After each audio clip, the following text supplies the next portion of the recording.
प्यारे बच्चों, आज हम कक्षा 7वीं बाल महाभारत आपके पूरक पाठ्य पुस्तक है उनके अंतर्गत पाठ 2 जिसका नाम है देवव्रत। इस देवव्रत का जो पाठ है उसे हम अध्ययन कर रहे हैं, जिसके अंतर्गत हम देखते हैं कि किस प्रकार से जो गंगा नदी के नाम से आप जो जानते हैं, जो इस संसार में सबसे पवित्र नदी के नाम से सुप्रसिद्ध है, वह गंगा एक सुंदर युवती का रूप को धारण करती है। गंगा जो है एक सुंदर युवती का रूप धारण करती है और नदी के तट पर खड़ी रहती है। उसी बीच में उनके सौंदर्य अर्थात सुंदरता और नव यौवन ये सब जो है दृश्य राजा शांतनु देख रहे थे। और राजा शांतनु वह जो है मोहित हो गया उस सुंदर युवती के रूप को देख करके। और उसी बीच में गंगा बोलने लगी कि राजन, आपकी पत्नी होना मुझे स्वीकार है, पर इससे पहले आपको मेरी शर्तें माननी होगी। कुछ शर्त है जो आपको मानना जरूरी है। क्या आप शर्त को मानने के लिए तैयार हैं? तब राजा ने कहा कि अवश्य। राजा शांतनु ने गंगा की सारी शर्तें मान ली और वचन दिया कि वह उनका पूर्ण रूपेण पालन भी करेगा। इसमें किसी भी प्रकार से उन्हें शंका करने की आवश्यकता नहीं है, ऐसा वह राजा शांतनु कहने लगा। समय पा करके गंगा ने इसके बाद दोनों का विवाह हुआ। विवाह के बाद में राजा शांतनु गंगा को अपने राजमहल में रखे हैं। उसी के बीच का प्रसंग है कि समय पा करके गंगा से शांतनु के कई तेजस्वी पुत्र हुए, परंतु गंगा ने उनको जीने नहीं दिया। और ऐसा समय आया कि बच्चा आके पैदा होते ही वह उसे नदी की बहती हुई धारा में फेंक देती थी। जितने भी बच्चा गंगा के गर्भ में पले जन्म हुए, उन सभी को गंगा जी स्वयं वह जो है बहती नदी में फेंक देती थी और फिर हंसती और मुस्कुराती हुई राजा शांतनु के महल में आ जाती थी। इस प्रकार से उस अज्ञात सुंदरी के इस व्यवहार से राजा शांतनु चकित रह गए, अर्थात वह आश्चर्यचकित थे कि कोई माँ अपने संतान को नदी में किस प्रकार से निर्दयतापूर्वक बहा देती है, जो कि उचित नहीं है।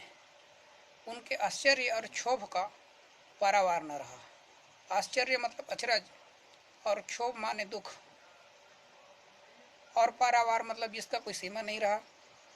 और शांतनु वचन दे चुके थे, इस कारण मन महसूस करके वह जो है रह जाते थे, कुछ बोलते नहीं थे।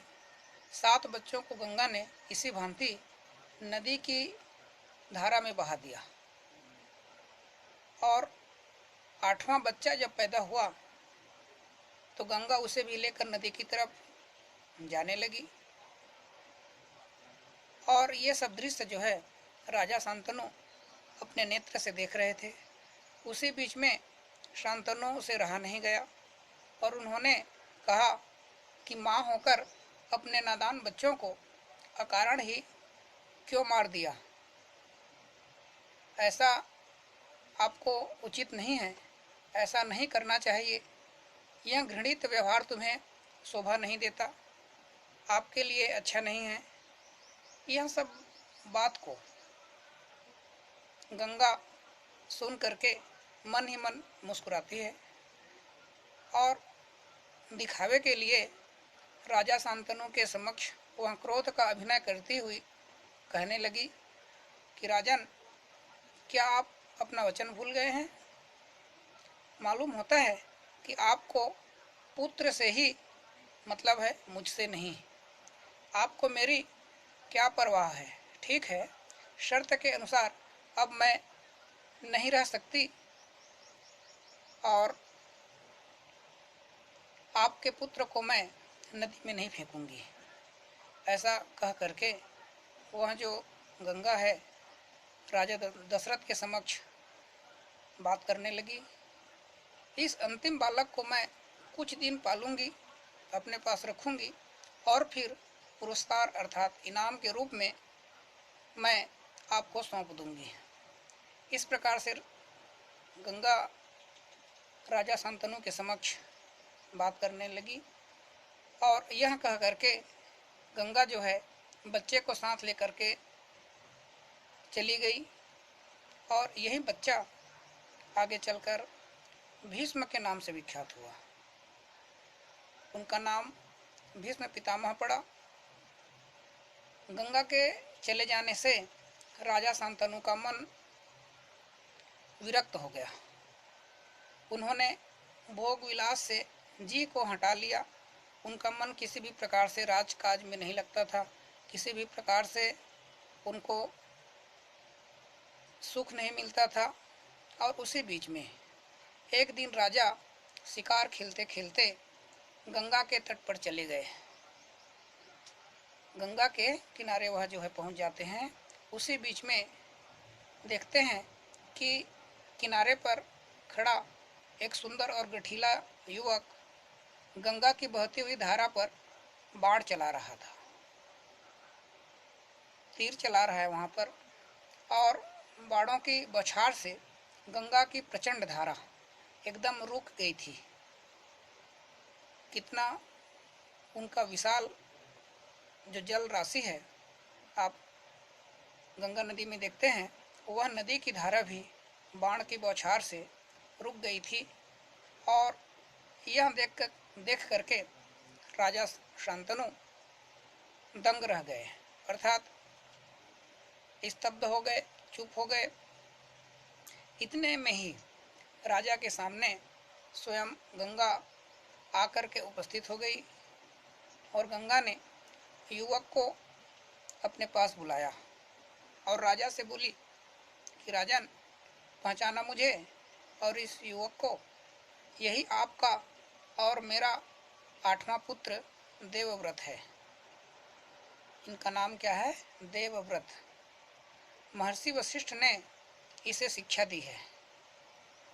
शास्त्र ज्ञान में शुक्लाचार्य और रण कौशल में परशुराम ही इसका मुकाबला कर सकते हैं। रण कौशल मतलब युद्ध के मैदान में, युद्ध के क्षेत्र में यदि हम बात करें तो केवल परशुराम के समान इनका भी बल है, इसलिए वही इनके साथ मुकाबला करेगा। यह जितना योद्धा है उतना चतुर राजनीतिज्ञ भी है। इनको राजनीति के बारे में भी ज्ञान है।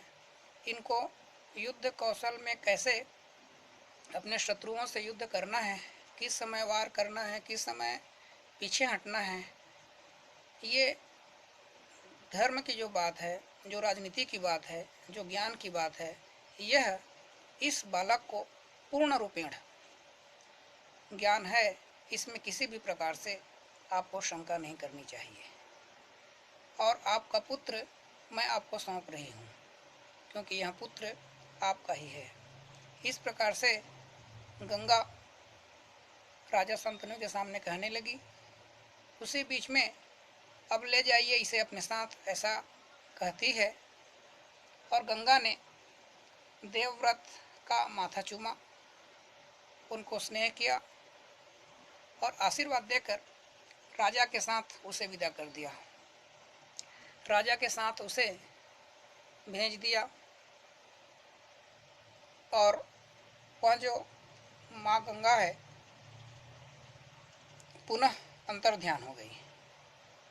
प्यारे बच्चों, इस प्रकार से देखिए कि किस प्रकार से माता अपने पुत्र के प्रति जो स्नेह की भावना रखती है वह इस पाठ में हमको शिक्षा मिलता है। और उसी प्रकार से कि कैसे वह जो बालक है अपने माता और पिता के आज्ञा के अनुसार जो कार्य करेंगे वह बहुत ही अनुकरणीय होगा और विश्व इतिहास में, भारत के इतिहास में वह नाम जो है वंदनीय हो जाएगा, जो हम आगे इस महाभारत की कथा में अध्ययन हम करते रहेंगे।